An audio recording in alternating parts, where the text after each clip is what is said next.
When do you plan on leaving your parents' home? It's about time you grew up. My husband barged into my family home, his voice laced with anger. That should be my line.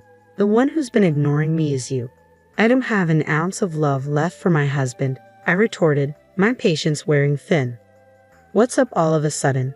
After ignoring me for so long, he spat out, his face flushed with frustration. Since when did my wife get so cheeky? Don't get too carried away just because you're at your parents' house, he continued, his tone growing more crude by the moment. Surprised by his harsh words, I fell silent, taken aback by the sudden confrontation. You really are an idiot. Well, I'll let it slide this time, so hurry up and come home, he demanded, his exasperation evident in his voice. Despite his words, I had no intention of returning home. Don't misunderstand, our marital life is over, I declared defiantly, my resolve unwavering. What do you mean by that? You haven't heard anything from your mother-in-law. Well, let me tell you, he pressed, confusion evident in his tone. With a defiant smile, I revealed the truth to him. Jackson and I were married 2 years ago. We were both sales representatives at an electrical parts manufacturer in the same batch. We often went for drinks after work. Before we started dating, my husband would often say such things, and I felt the same way. That's probably why we were naturally drawn to each other and started dating. We didn't interfere with each other or act overly sweet, but he was someone I thought I could spend my life with. A year into our relationship, he proposed. Of course, I said yes. 3 months after the proposal, we got married, rented an apartment near our workplace, and began our life as newlyweds. I had no intention of having children just yet, so I didn't quit my job. Despite our marriage, my husband often neglected his responsibilities at home. I'm going out for a bit again. You should help with the cleaning once in a while, he would say, leaving me to manage everything alone. It saddened me that he didn't contribute more, but I tried not to dwell on it, believing it was just the role of a wife. However, as time passed, his absences grew more frequent, leaving me feeling neglected and unloved. One night, he returned home late, offering no explanation for his absence. Who were you drinking with? You were out quite late, I questioned, but he ignored me, retreating to the living room without a word. I knew better than to press him when he was in a foul mood, so I left him alone, hoping he would return to his usual self by morning. But the next morning, as I prepared breakfast, he showed no signs of remorse or explanation for his behavior. Good morning. Anything wrong yesterday? He asked casually, as if nothing had happened the night before. I attempted to engage in conversation with him as usual, but he merely cast a glance in my direction before wordlessly retrieving a bottle of water from the refrigerator and exiting the living room. His demeanor seemed off, unlike his usual post-sleep mood improvement. It was an unprecedented behavior that left me genuinely puzzled. 2 days passed with him not uttering a word to me.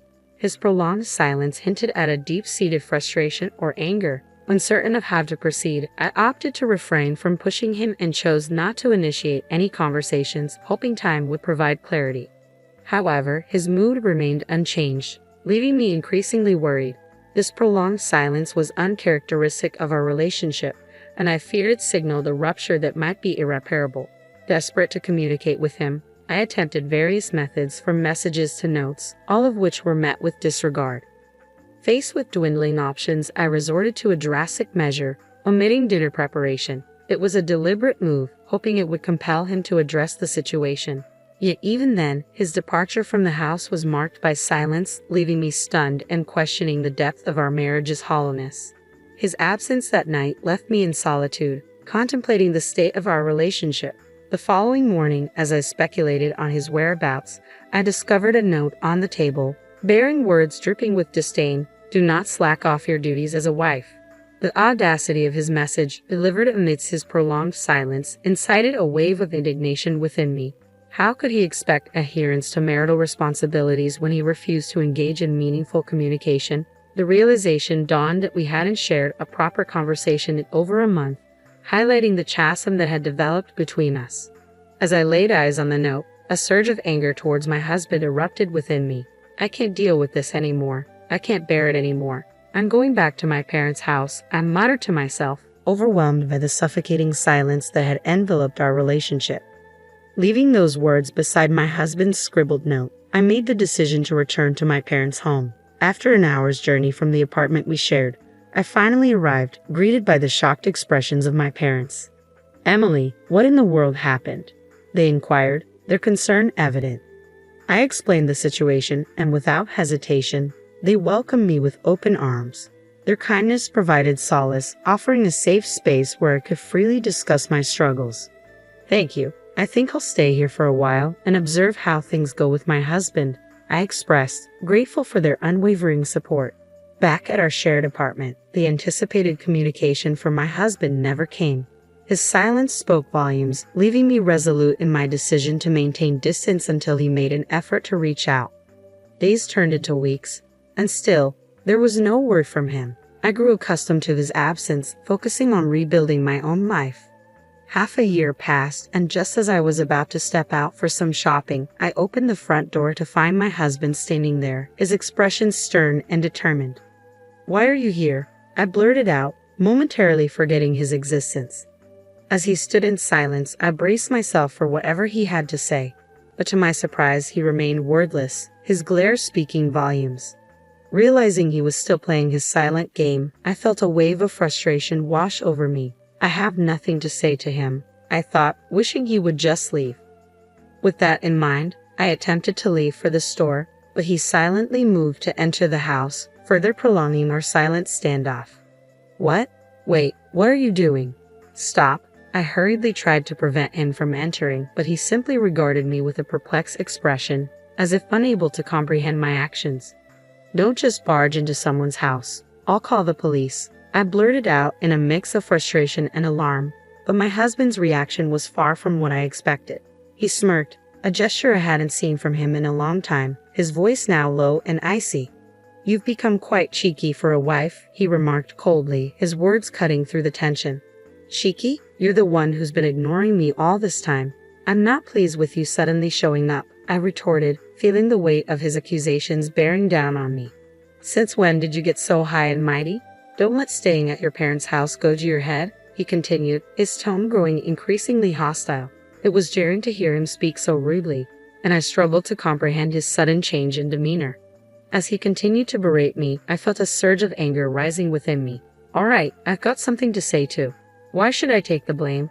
This whole thing started because you decided to ignore me," I countered, my frustration reaching its peak. "Ha! Why are you so mad? Calm down, okay? I'm willing to forgive you now.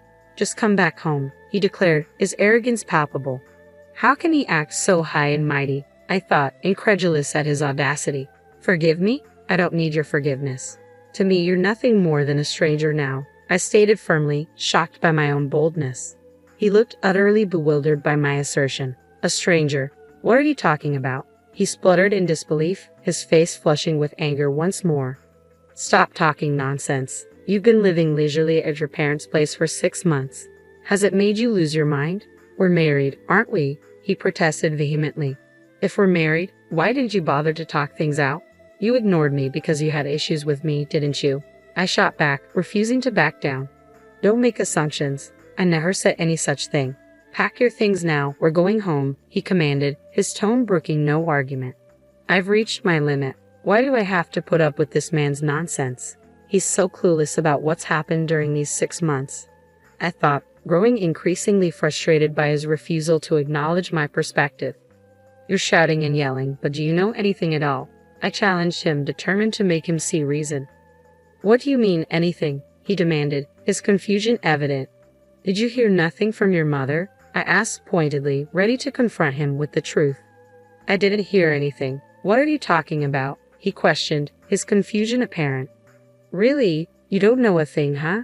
Let me enlighten you. Your mother brought over the divorce papers. They had your signature, and since I no longer wanted to be with you either, I signed them too," I explained, feeling a mix of relief and bitterness as I recounted the events. A month after I moved back into my parents' house, I received a call from his mother. She asked me to meet her at a nearby cafe. There she handed me a set of divorce papers bearing my husband's signature. I continued, recalling the unexpected turn of events.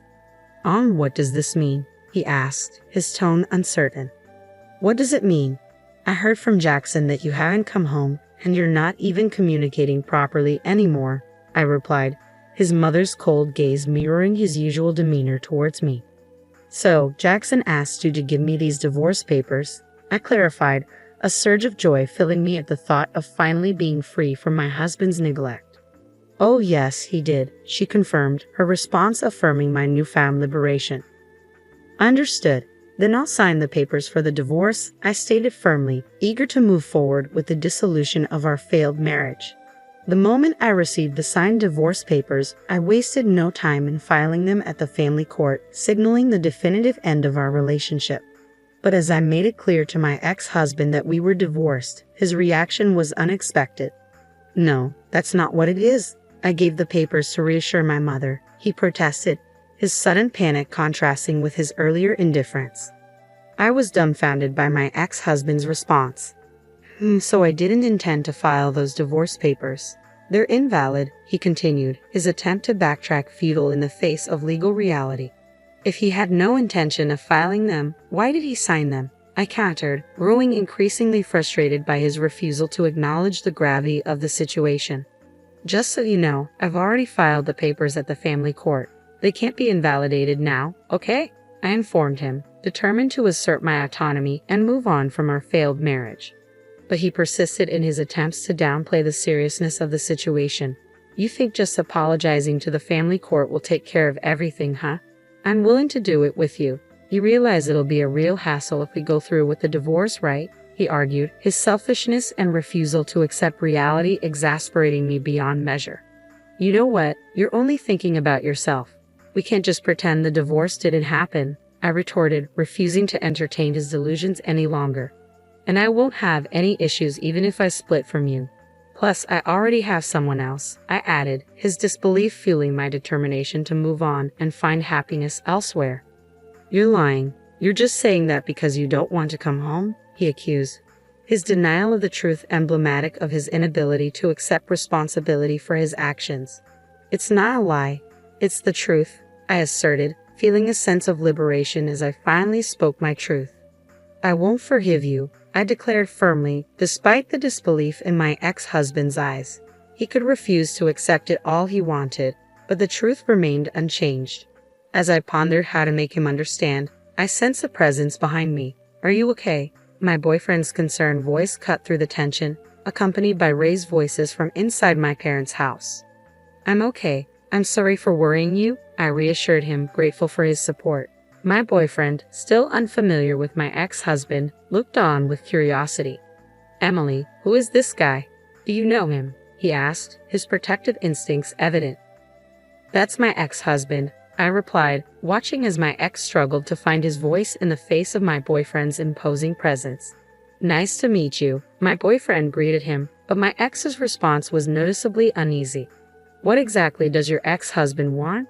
Is he bothering you?" my boyfriend questioned, his gaze unwavering. No, I'm not doing anything," my ex stammered, retreating from the confrontation. With firm resolve, I escorted my ex-husband out, confident that my boyfriend's presence had deterred him from returning. True to my expectations, he never showed up again. In the aftermath, his own actions and neglect had sealed his fate, culminating in the signing of the divorce papers. It was a testament to his foolishness and lack of foresight. A week later, prompted by my boyfriend's inquiry, I realized I had almost forgotten about my ex-husband. Curiosity piqued, I reached out to a mutual friend for an update. "He hasn't been doing well since the divorce. He's really lost his spark," the friend revealed, shedding light on my ex-husband's downward spiral. Surprised by the news of his abrupt resignation from his job, I couldn't help but wonder about the sudden turn of events. It seemed his facade of taking care of his mother was just that, a facade. Despite the revelations, I couldn't find it in me to sympathize. His actions had led to this outcome, and now I was focused on building a happier future with my boyfriend. As a newly divorced woman, marriage wasn't on the cards immediately, but we planned to register next year. With proper communication and mutual respect, I hope to create the happy family I had always dreamed of.